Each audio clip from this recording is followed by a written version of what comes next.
Good evening, everybody, and welcome to grand final week of head-to-head for Supercoach. Welcome to Off the Bench podcast. I'm your host, Ross, coach of the Bench Warmers. I might as well get the shit out of the way first. My round was a disaster this week. I got about 1,040. Had 16 players, had Schuster in my team, captain Munster, and that pretty much just about summed up my round. So, and tonight I'm joined by Timmy. Welcome, Tim.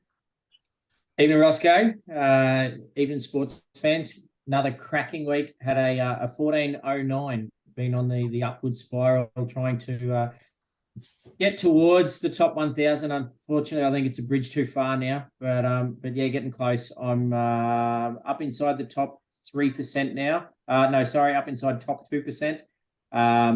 Sitting in 3,338. It's my second highest overall rank for the season so far.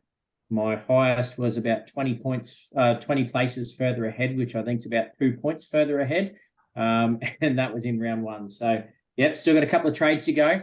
And I'm in both the grand finals for my two cashies. So I'm pretty stoked. Even worst case scenario, one of those cashies, if I finish second, I think I walk out with $80 and it cost me $30 to enter. So I've already won a minor premiers and I'm up $60. So I'm cost neutral, and anything else from now goes in the kitty. So it's fantastic.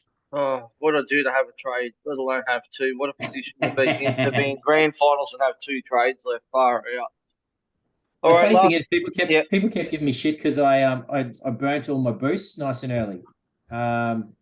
And people were still giving me a hard time. So yeah, I burnt my boosts early, but I traded really smart and set up for the all the buy rounds. So yeah, that's been my big savior. I've actually only used one trade in the last 3 rounds.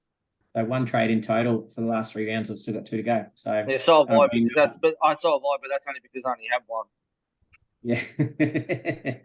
No, I've had some good green arrows, so no, we're doing well. All right. And lastly, we have a special guest on the pod again. He's become a bit of a regular on here, and it's Billy, who you guys might know from the All Stars podcast with Mark Barnes. He's a regular on that one. Welcome, Billy. Hey, mate. Unless you boot rock Timo, I'm out though. Jesus, what an update. I've got trades left, I've got cash left. I'm winning my comps, highest rank ever. Fuck off. Sorry, Bill. Mate, you obviously haven't been listening to my podcast then. I take on everyone's advice and I sift through the bullshit. You digest it. I'm glad you must have digested mine. Yeah, middle of the road. It was I think about 1,300 or something for me. I way gone for overall, so I had a head-to-head final I was trying to win, but got done ironically by one of my listeners. Oh, bugger. Probably shouldn't have revealed what I was doing. Mind you, I didn't have any trades left, so it was kind of obvious. Was that because he took your advice and you didn't, or what? Well, I didn't tell him to get DWZ, mate. That was all bullshit like. He's still a good trade in for this week, but yeah, we'll see. Oh, if you got trades, show that grass, mate. I'm going to see you have a gym there, Roscoe. Hey. Special shout out to our illustrious leader, or one of them, Brad Smith, who had an absolute blinder this week. I think he got about 1,480 this week, and he's pushed into the top 1,000 now, sitting at about 707. Awesome. Yeah, he passes on his apologies. He's broken down in the middle of Coffs Harbour somewhere and waiting for the NRMA to come to get him sorted out. So if it's Brad, he's probably broken down across the road from a pub. Yeah, yeah.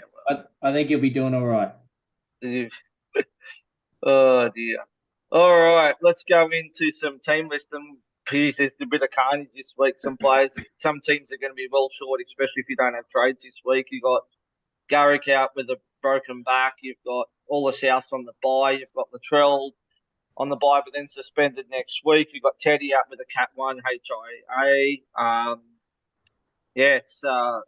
And I'm expecting some more carnage this weekend, and it's not even Thursday yet. So we'll see what happens. So we'll get into the first game. So Panthers versus the Eels. For the Panthers, Tottenham comes back after being rested last week. Tom Jenkins drops out. Kenny and Sorensen are both still out injured or rested. I don't know which one. Jack Colger holds a 9 jersey. Hoskins will start up again in the back row. Still no sign of Isaac Targo. And for the Eels, Sean Lane returns from an elbow injury on the bench at the expense of Brendan Hands. And Joe Pangori is dropped up. He's dropped out to the bench with Brian Madison named to start this week on the edge and Hopwood going back to lock. I can't see anything but the Panthers winning this game. Perfect opportunity to VC clearing this one, Billy, if you own him. I always tip the Eels, mate. Maybe Wonderful, that's why I'm wonderful, losing tipping comps too. wonderful. I was going to say, isn't it ironic that you wait all season for Targo to be out just so you can play Toto and and Toto's out at the same time as glue hands. Can't take a trick, can you? Geez. Yeah, VC Cleary, mate. I think. Correct me if I'm wrong. Is this one actually at Penrith as well? It is, yes, it is. Yeah. So even better, mate. The Eels don't have the spine, mate. They don't have Moses. So regardless of whether Moses played any good or not, anyway, not having him in the team lacks the direction. So that's that sort of caliber team that loses versus the top 4 teams without their number 7 playing the best team in the comp away from home. It's dead set a VC option, mate. I don't know how much we're going to get smashed by. You never know. We could turn up, but we generally turn up when we're sort of playing at home. We're full strength and we have a crack at teams like Melbourne and hold them to sort of 14 or 16. But I think the Panthers are just a different level, mate. Yeah, I just noticed we've been talking about this pretty regularly on the pod too, that Thursday nights always seem to be a pretty low-scoring game, Supercoach-wise, for points and stuff as well. So I don't think I'd be going out and straight captaining Cleary. I think there's a lot of good captaincy options this week, but he's definitely a VC option. I think there's a couple of good options for captaincy in the next game in particular. So yeah, it's probably got a lot to do with turnaround too, like time between games. Yeah. Well, Cleary's been going okay the last few games, but he hasn't turned up for a while either. I don't think it's been a few games since he turned up. Seems to be still easing his way back in, not running the ball as much as he usually does and stuff as well. So, is there anyone in the Panthers team that hasn't scored a try yet? The reason why I say that is I always talk to Mark at the end of the year try to look for value in anytime try scorers with forwards because they obviously try to avoid the nudie run, but the Eels are a team that leak up the middle. So if there's a Panthers middle forward that's looking for an anytime point score, you can probably get to $10 to $15 for someone up front, particularly with the spine out. yeah, I'm not sure who hasn't scored any for the Panthers. Someone like Scotty Sorensen, surely he'd be odds on though. I don't like like he'd certainly be one of the more favoured players to score a try, I'd imagine. Sorensen. Oh, he's not playing. Oh, not playing. No, we said that. You must have missed it. I said that on the teams. Yeah. Maybe Hoskins or someone like that will get a couple. I don't know. So Isaiah Yo, like Liam Martin will probably a good chance of a try too. So yeah, I'm going to Google favorited. I like that word. Favorited. Write it down. I tell you what. The favourite. I tell you what would be a decent trade this week if you had them left too. I reckon would be if you had Preston selling Preston to Tyrone Peachy wouldn't be the worst trade this week either. I reckon because Glue Hands doesn't like to pass. Yeah, the tough one is a hard one to crack. Tyrone Peachy, he has those really big games, but he does like to go missing on the odd occasion as well. But like you said, mate, if he gets the ball, he's not passing it to anyone, and he's only got one thing in his mind: it's running straight to the try line. So, yeah, look, it's not a bad shout. I don't think I could do it. There's some slightly fancier options that I prefer to take, but yeah, look, I can understand your logic of potting up on Tyrone Peachy. Yeah. All right, the first of the Friday night games is the Warriors versus the Dragons in New Zealand. For the Warriors, they go in unchanged. For the Dragons, they get Zach Lomax back into the team after laid out last week. not much to say here except for the Warriors are probably going to. This could be anything. This game, although the Dragons haven't been really playing too bad the last few weeks either. But in New Zealand, I'm expecting a big game from SJ and probably DWZ in this one, boys. What do you reckon? I'm actually expecting a real big game from Murdoch Masilla. I just had a look at my team and he looks like he's my 17th man. So, Mate, you are absolutely clutching at straws if you are hanging. Yeah, you're hanging your Supercoach season on big old BMM. He's the bloody definition of I'm flawed. not really advertising well for next year, am I? Oh, mate, that's it. Billy said he's a gun, so he's gone straight in my team next year.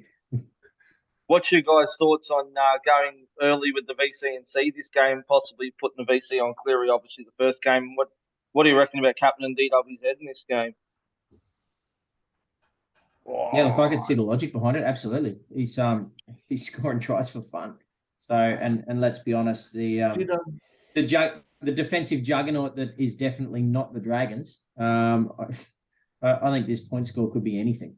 They put the Q in the rack at 50 minutes, I reckon. Sorry to interrupt you, Timmy. Did SJ kick again last week? Or No, he didn't. No, he didn't. That's the thing. No. Given they got finals coming up, if they're going to belt this mob, they probably won't. You'd think they wouldn't kick him again. So I would be inclined not to be seen. It's either Cleary or the winger. Obviously I'd go Cleary. Yeah, well, I think DWZ will be up against Rava in this game too, and we know what Rava's defense is like. So they could both get 4 tries each. Yeah. A try fest between the two of them. Oh my gosh. There's my multi for this week, Roscoe. I'm getting in now. I'm on DWZ. Yeah, he's told the other boys. I had that last week. So, but we could go Roscoe. We could go a treble on Marzu again. You were on him last week, weren't you? Marzu? Nah. That's what you don't own him. I don't own him. Fucker. Must be one of the only ones that don't own him, I reckon, Nelly. Yeah. Anyway. Good times. All right. Anything else from that game before we move on? No, mate. We're no more making fun of you. I think if you've got any Warriors, you play them. Yeah. Look, what about Tohu Harris last week? Sorry. What about Tohu Harris? Yeah, I know. What's Beast the last 2 weeks? He's been turning back the dial, isn't he? Yeah, and I'm stoked because a lot of people were selling him about a month ago when he knocked out, I think, 2 back-to-backs. I think he might have had a 40 and a 50 or something like that. And people were selling him, and I just went, nut, you're bonkers. Like, he's arguably one of the best Supercoach players in a very long time. Has the potential. He doesn't go the 120s and 150s and things like that, but he's a solid 75 to 95. And you're just mad with dual positioning and everything else. If you've got Horse in your team and Tohu and a few of the others that have got duels, you're mad to be selling him. He's got that much strapping on him. You might as well be covered in bloody bubble wrap or something. But he's sponsored by Elastoplast. Oh God! I just kept thinking he was going to get reduced minutes, but he's still playing. He's still playing reasonable minutes last few weeks. Yeah, you look at all the bandaging and you think, it's too risky. I'm not going to do it. But he dead set just keeps plodding along. Yeah, but they give him quickly. Did I see the orange dot on Ford? Is he benched? Ford's been benched. Yeah. The one game of the year you actually wanted to play him, the entire year you hold him. Yeah. I'm not sure. I'm one of them. And I'm not sure why they've got Josh Curran starting over him. I don't understand that. I mean, Josh Curran was a great ball playing lock last year. Yeah. I don't understand it. Maybe they're resting him a bit. I don't know. But you think if they're going to give someone a rest, it would be a complete rest, not just putting him on the bench for a bit. I could probably see that happening next week for the Warriors once they've locked in that top 4 spot, which I think they pretty much have now. That they'll start. I think next week will be a week where they'll start to reduce minutes or start resting some players. So could be a bit of carnage for next week for those who are still playing overall. So Panthers a good chance they're going to rest players next week. There's a few teams that might rest players next week. Melbourne could be resting players next week too, so it could be absolute carnage next week. Really could. So anyway, we'll move on to the next game. Last of the Friday night games, Dolphins versus the Cowboys. For the Dolphins, Hammer's back into the team at fullback. Nakarima goes back to 5'8". Katoa goes to the reserves. Lumi is back. Bromwich is back. and SASA and Aitken shift to the bench for the Cowboys. Nanai's out, shoulder injury, like replaced by Lukey. And Zach Labour comes into the centres. Murray Talangi pushes out to the wing, and Semi Valet is out with a knee injury. I really like the Cowboys in this one. I'm expecting them to bounce back into some serious form. They've been pretty average the last couple of weeks. They're going to have to win their last two games, obviously, to make the top eight. And I think that Scott Drinkwater could be in for a massive game this one, boys. Scares the crap out of me because both of my head-to-head finals, the guys have got Scott Drinkwater and I don't. And I think Drinky in this game probably scares me even more than what SJ does in the previous one, who I also don't have. So, I think Drinky's odds on. I've owned him for a while now. I think I bought him around the 800k mark, so I was pretty excited about that. But he hasn't really done much lately for me. This game would be pretty exciting though. I'm not sure whether it'd be a VC or C though. It just depends on what the makeup of the game is. But if you had a question for you, if you had a horrible AE somehow, like I do with Sonny Luke. Yeah, would you still risk the VC, or would you just go straight out on the Drinky? Which is the better of the matchups so far? Would you do the Cleary type into that, or would you still VC the Drinkwater, knowing he's potentially going to go huge, but you've got an absolutely horrible numpty line around? I don't know if I'd be straight captain. I don't know if I'd straight captain Cleary. I'd probably be more inclined to straight captain Drinky against the Dolphins. I think it's a better matchup. I'm not saying that. Yeah, no. Deal. What I mean is, would you, if you had a captain later on the weekend, would you risk the VC on Drinky, or would you be too concerned that he's too good an option just for the C? Yeah. Tough call, mate. Tough call. I don't know. I've got Sonny Luke. He banged out at 27 or 25 or something last week after updates. So yeah, look, he's I had the VC on Teddy last week for his 125, I think it ended up being. And look, I tossed and turned about it. In the end, I haven't done the maths to work out whether or not it was going to be better one way or the other, because I traded the players I was going to drop out. I traded and things like that and came up pretty good anyway. So neither here nor there. But look, it's really hard, like, because Roscoe, you had Schuster last week. Obviously, he's dropped this week, so that's a less of an issue for you. But I mean, there is a few players getting around. Guys have still got like Moali. I've got Sean Kepi still sitting in my front row. So yeah, look, it is tough. There's a few guys that are out there that we've had since the start of the season that have pumped out some pretty average scores of late. I don't know. I'd want to be. I'm all for an early VC. I'll probably go Cleary just because, as a bit of a safety net. But yeah, look, I think for somebody like, it depends where you are too, obviously in your head-to-heads or where you are for overall. Look, I think Drinky's probably a really great straight captain option. Yeah, I actually love this time of year if you got trades up your sleeve, because you can do tricky shit like put like a I don't know, like a Toby Harris on your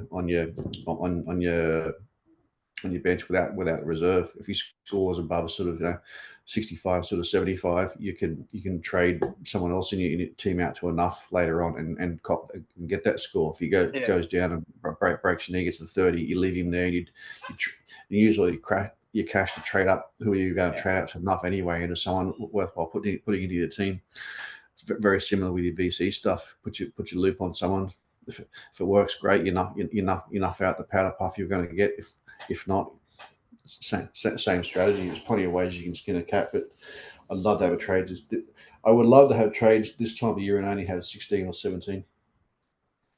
Yeah, I'm actually really lucky. I've got a really deep squad, but then with all the outs this week, I literally only have, I would say 18 starters or something. So maybe 19, but that includes Kepi and Big Stefano Udakamanu. So look, at the moment, I've really only got 18 players. So that'll be interesting with my trades. Yeah. Oh, good luck, mate. Next game, the first of the Saturday games, Storm versus Titans. For the Storm, Pappenhausen is named on the extended bench. Nass has been named to start lock, and Josh King is out. For the Titans, Jaden Campbell's out. Phil Sammy's out. Kieran Foran's back into the team. Jojo Fafita comes into the team. James Jolliffe named to start and Isaac Liu on the bench. They did swap on the game there last week. What do you say on this one? I mean, this is Storm. I think Storm will be too good in this one. But question is, would you be trading anyone in? Maybe Harry Grant or Munster for this game if you had trades though? Trading them in or out? In. Yeah. Look, I think most of the fleet has got Harry Grant sitting at hooker, and I would imagine at the moment Munster's probably highly owned. Look, Munster's been really off, and but I've looked at trading him in. I did the same thing with Walker a couple of weeks ago. Really heavily looked at trading him in because the points have just not been there. They're not hitting the hundreds, 120, 150s that we know that they can. But at the same time, there's not too many 5/8s that are.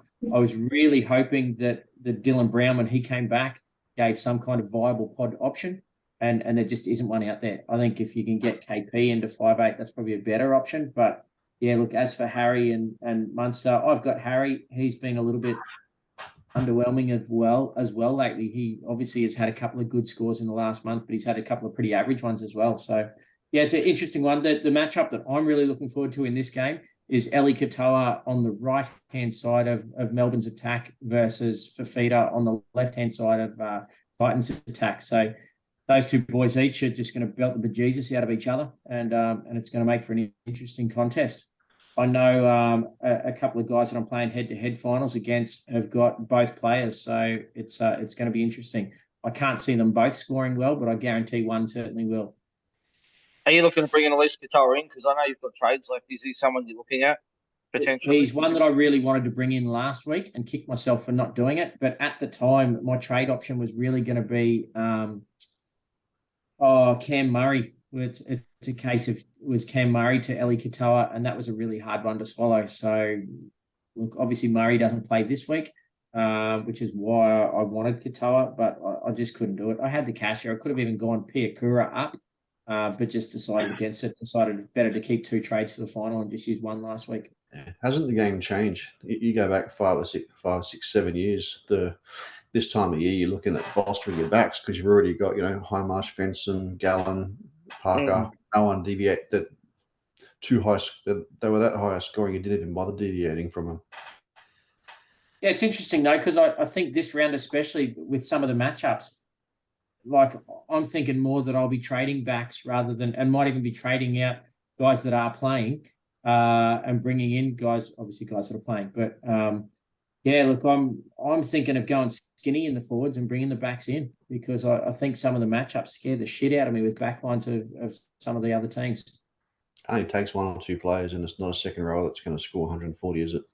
Yeah, it's exactly right. Well, look at like DWZ. He has a down week and then hits out 130. Like he just seems to do it. It's a couple of weeks off and then a really big score, and he has a couple of low weeks and then another really big score. I think you need those sorts of guys in there for those 130s.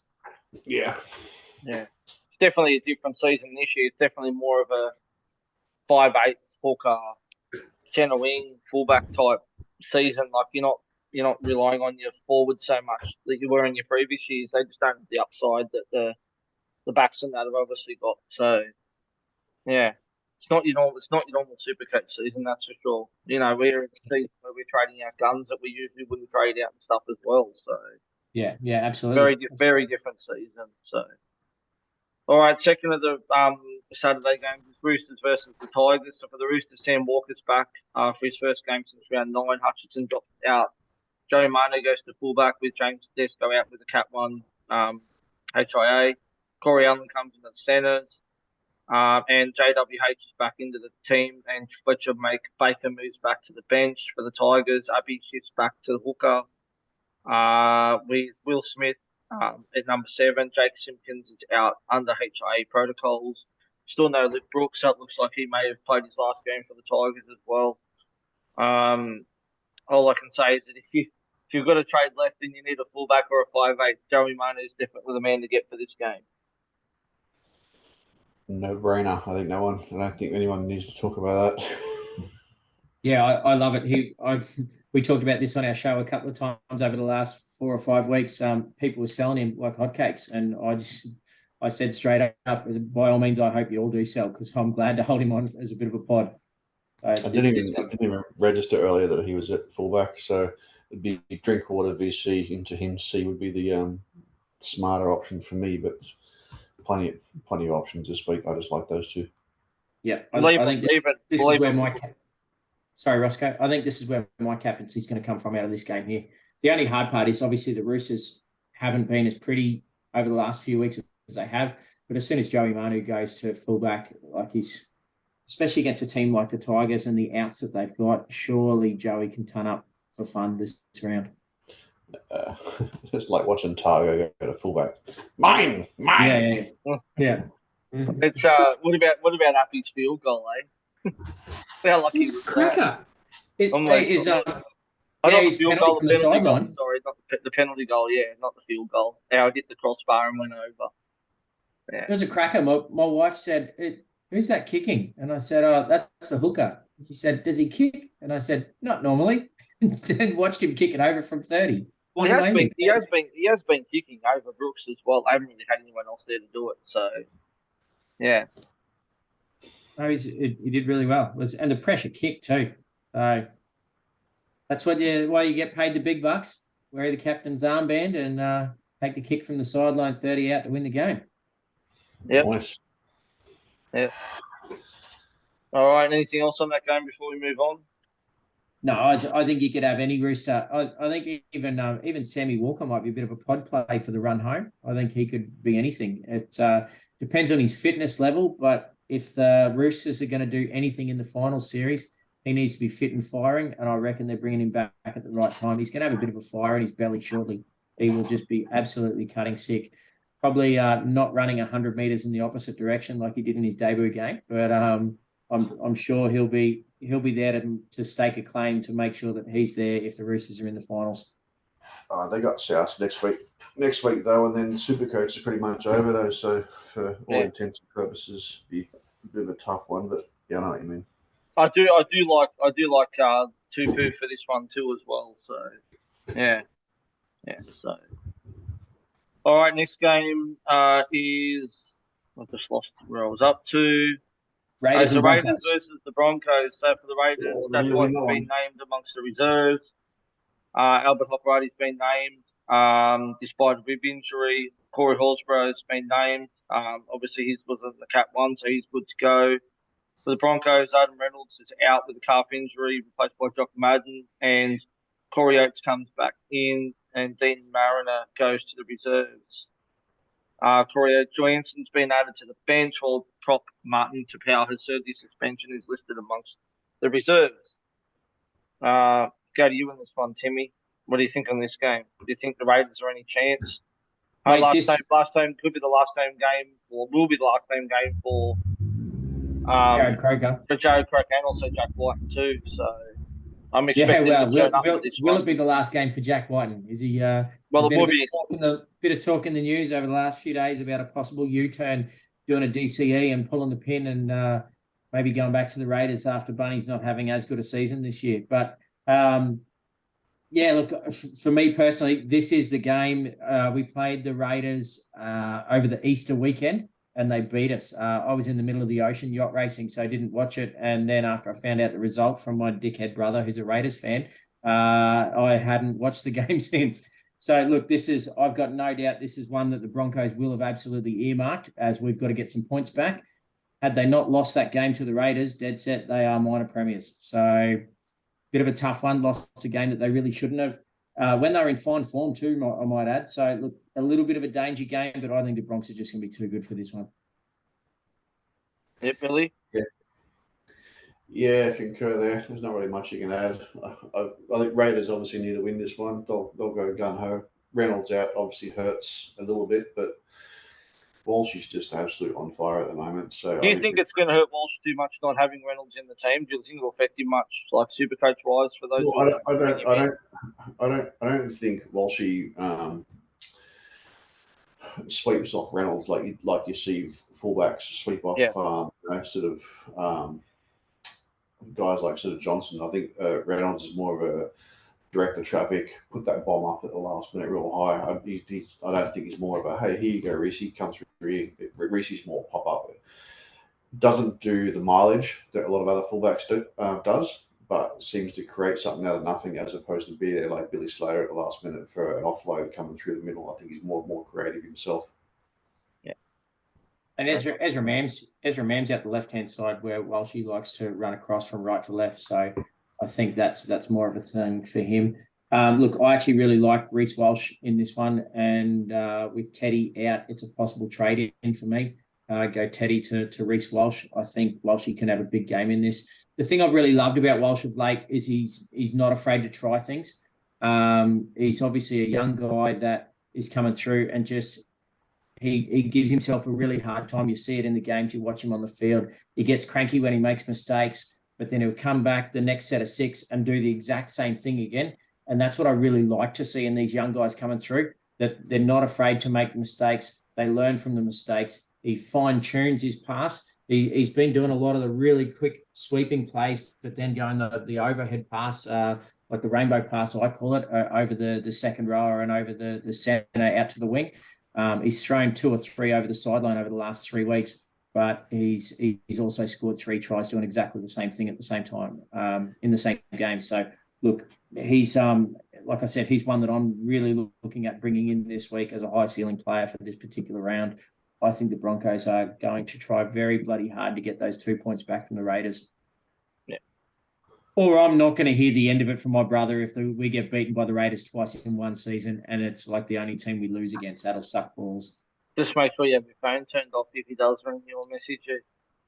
Mate, yeah. It's not going to be pretty. All right, first of the Sunday games, Bulldogs versus Manly. For the Bulldogs, just one change. Kurt Moran comes onto the bench and Jade Knockenball drops out. For Manly, Ruben Garrick's out with a fractured back. Cooler moves to fullback. Brad Carter comes back into the side.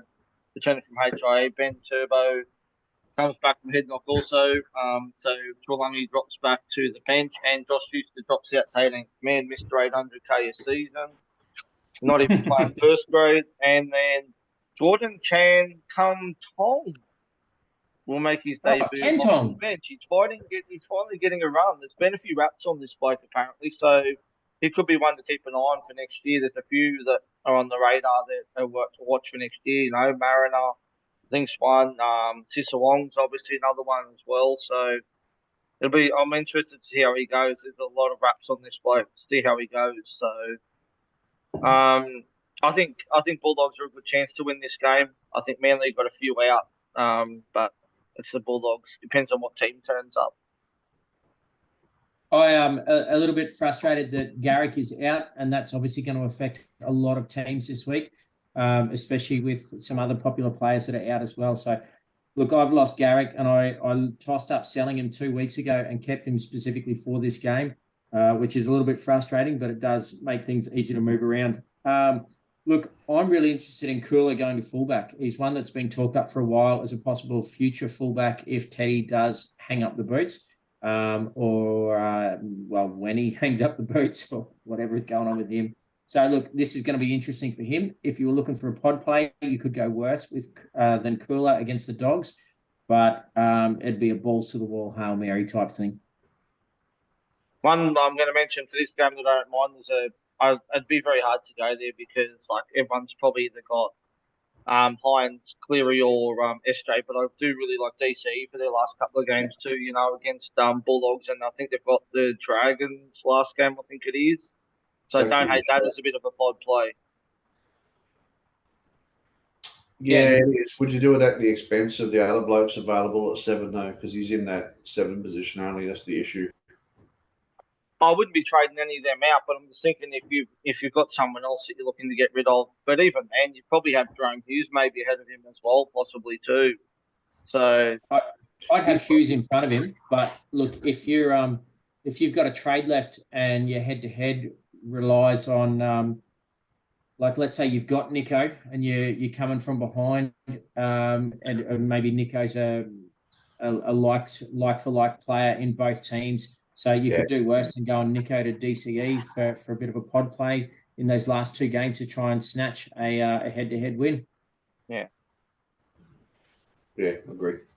Yeah, I mean, even Jerome Hughes too might be an option as well against the Titans too. So yeah, Jerome's been playing really well. The last few weeks, I sold Jerome I went Jerome back to Cleary, I think, when Cleary was available. And I'd love to check the points because I'd be interested to see whether, like, who's actually in front. Wouldn't surprise me if Jerome's in front at this stage. And I think he's played one game less even. Cleary's had a couple of he had that one scores. big game, didn't he, a couple of weeks ago, didn't he? Where he went, Yeah, he did. He did, mate, and he's been hitting a couple of big ones that Cleary just hasn't. There's something I've said it all along. There's just something about Panthers this year. I had a couple of kids at school that are footy boys. Some of my year 10 boys asked me this afternoon.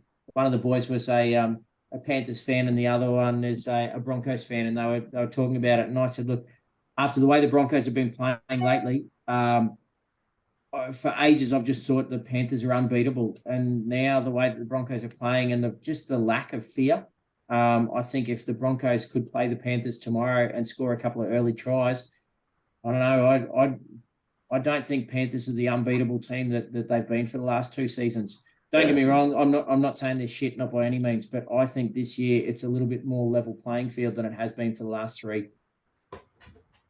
I really think that the Broncos are probably the only team that can beat the Panthers this year in regards to. I don't think any of the other teams there are probably that are in the top eight. I think the Warriors can turn it on as well.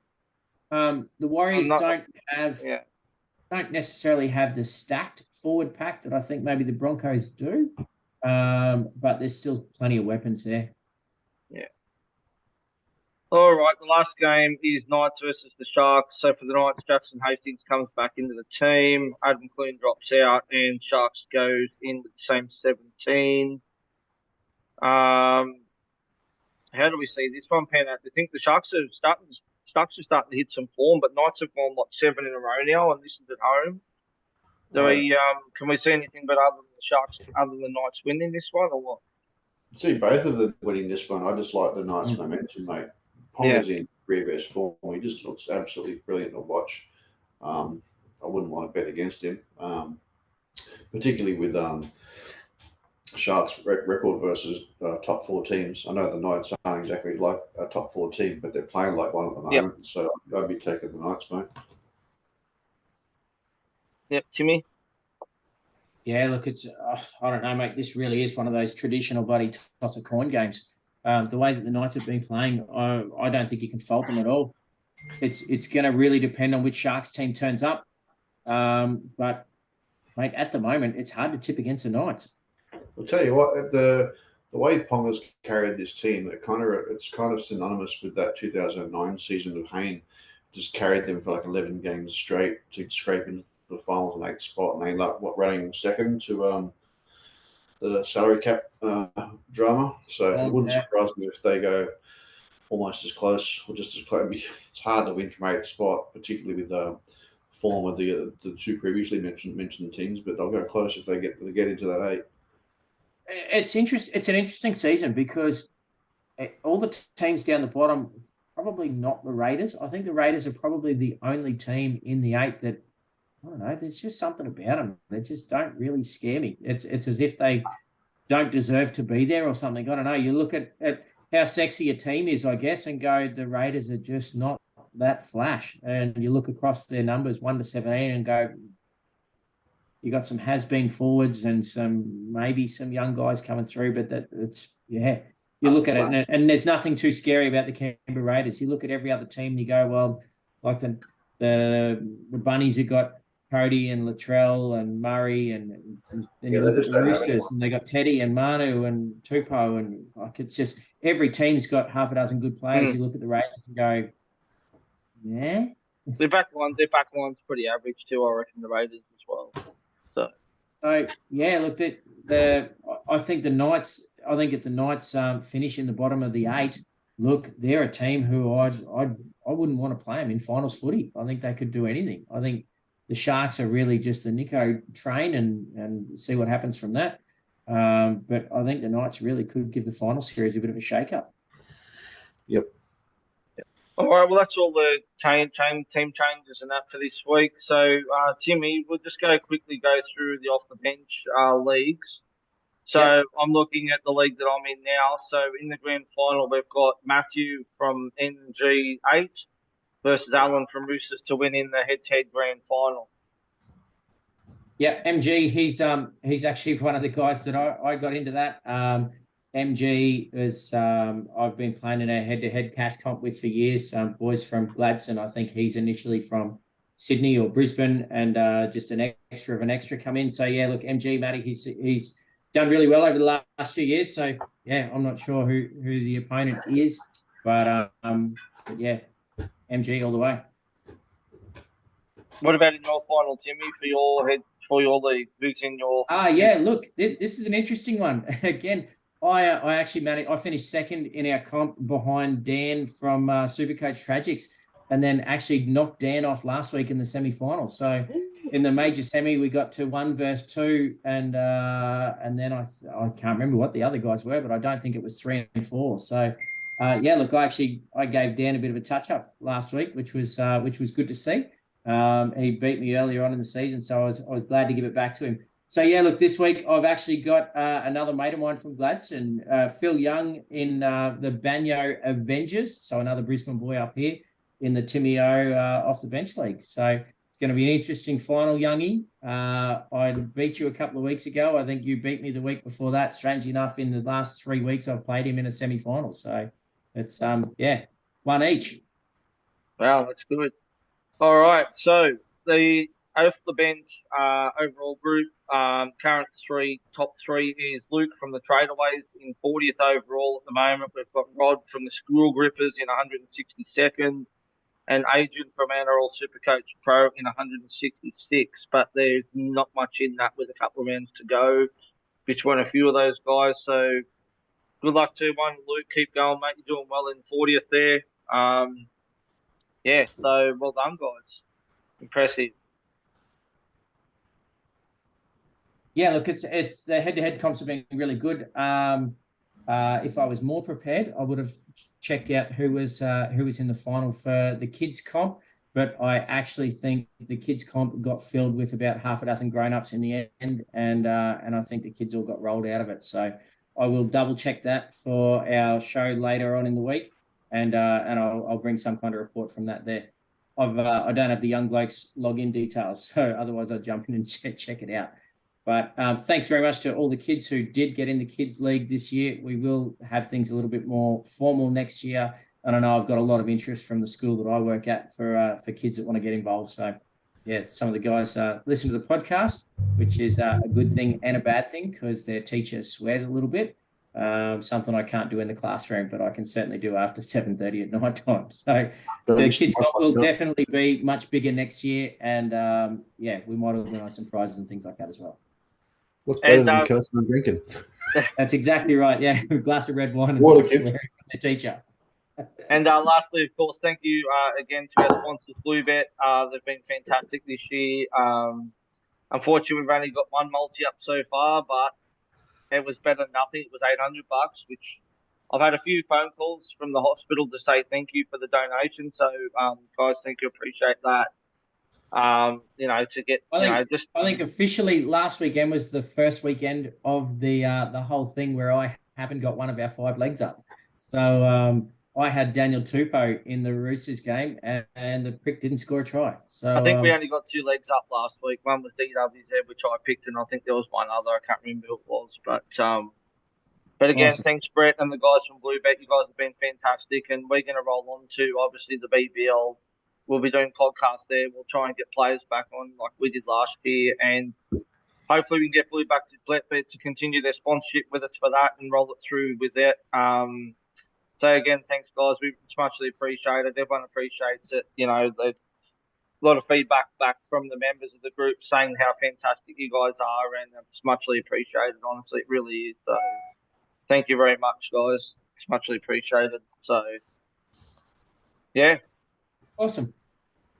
All right, well, that's the pod wrapped up for tonight. Guys, we haven't got long to go. We've only got a couple of podcasts left, and then that'll be it for a while until the BBL starts. So thanks, Timmy, as always, for jumping on. Appreciate it. Always good to be here, Roscoe. And good luck for your head-to-head finals this week, Rick, because I'm not in any. So we'll have to We'll have to I'll lend cheer you some home trades, next mate. week. I'll send them across to you. And Billy, appreciate you jumping on too, mate. It's great having you on again. So hopefully we'll get you on again. Maybe even for the BBL if you can. Anything you want to add for in regards to All Stars, Billy? Want to give a bit of a shout out to the boys or any of your members or anything like that? No, not really. Like look, All Stars podcast is fun. Mark does a great job there. Obviously, great sponsors there as well. Obviously, a little bit different to you guys, but similar to the area. I think it's all in good fun. As long the more podcasts you listen to, the more varied sort of feedback and sort of takes you get on the game. I've been on a couple of different ones, and Savs and those guys are pretty good. They're really switched on. You guys have a different perspective. Mark has a different perspective. I think it's good that there's different sorts of approaches. If you're going to listen to ours, they put a good 2 hours aside because Mark does love to chat. He's pretty bloody good at it. So, but yeah, I was on the Talking NRL Footy All one a Stars. couple of weeks ago, and it was a marathon effort between the two of us. So, yeah. You guys end up doing it, did you, in the end? Yeah, no, we did. We did it a week after, and I had some internet issues and things like that. But no, I managed to do mine from work, and yeah, no, it was a 2 hour marathon. That was for sure. I think I must have missed that one. I got the Supercoach one last week, but I didn't remember seeing that one though. So. I feel bad. I'm rostered on tonight, but I can't do it. I've got some work to do, so he's going to think I ditched him for you guys. So don't tell him. Better company. All right, thanks, boys. Until next week. Good luck to everyone for your head-to-head grand finals this week, and yeah, enjoy the footy. Good luck, all the best. Until then, catch you later, guys. Thank you. Stay safe. Be good.